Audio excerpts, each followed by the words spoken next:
Hello, it's me again, Courtney, and I have another childhood book that I made to share with you. I don't know what grade I made this in or what class it was for. I mean, yes, probably English, but I don't remember. But it's honestly nicer than the other one. It's got like cardboard, so it's like reinforced and it's got cloth around it. But I do know that I read through it before and I kind of lost the plot a little bit. I think I figured out what it was supposed to be, but I didn't quite specify certain things that needed to be specified. But here's the cover.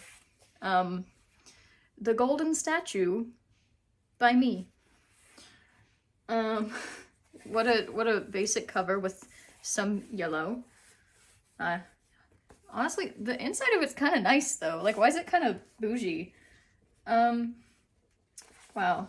The Golden Statue by me. Also illustrated by me. With minimal coloring on this page. The sun shone on the lake, valley, and trees, making them an orange gold color. A falcon zoomed through the sky, soaring above everything below. But out of the corner of his eye, he saw something. He dove down faster until he saw it. A mouse running as fast as he could away from the falcon. Wow. Could have swapped some words around there, but here's the bird, the falcon. It's very orange. I don't know why. The trees are also orange, and the mouse is orange. And I think that's a pond or a lake. The falcon caught up to the mouse and cornered him at a nearby tree. The mouse was terrified of the falcon's big beak, naturally. The falcon somehow persuaded the mouse to come along with the falcon. He had told the mouse that he would take him to the lake to clean off since the mouse was so dirty from running. Alright. I really like the way I drew birds. I don't know why, but they look kind of funny. Though while all of this was going on, there was a silent listener around. A ferret was listening at the edge of the forest, but all of a sudden the mouse climbed up on top of the falcon and within a second took off. Then the ferret took off, but he had more of an advantage over the falcon.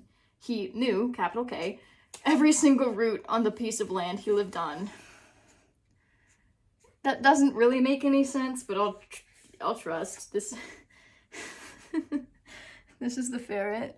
And this is the mouse attached to the falcon. The only thing the falcon didn't know was that the ferret was following him.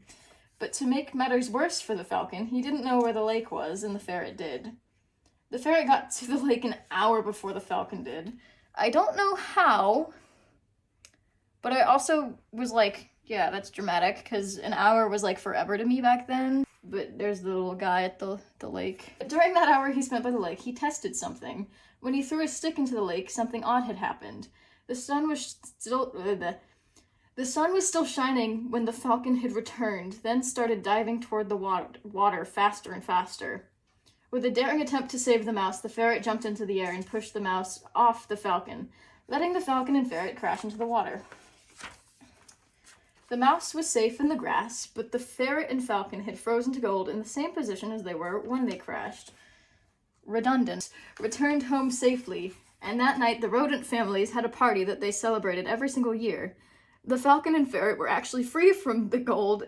They ran in opposite directions to venture someplace else to discover new things, because they had their own homes they could live on their own. But every other falcon in the area was upset, but they were scared the ferret would come back. Maybe one day.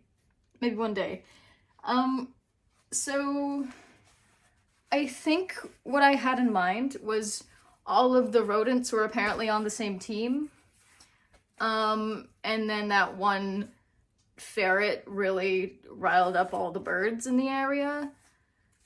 And I don't know, actually. It's almost mythic, but not. I think at the end, the reason I didn't actually, like, freeze them there forever was because I thought it was too graphic. And I made them go to their respective homes. But yeah, that was my little story. The Golden Statue.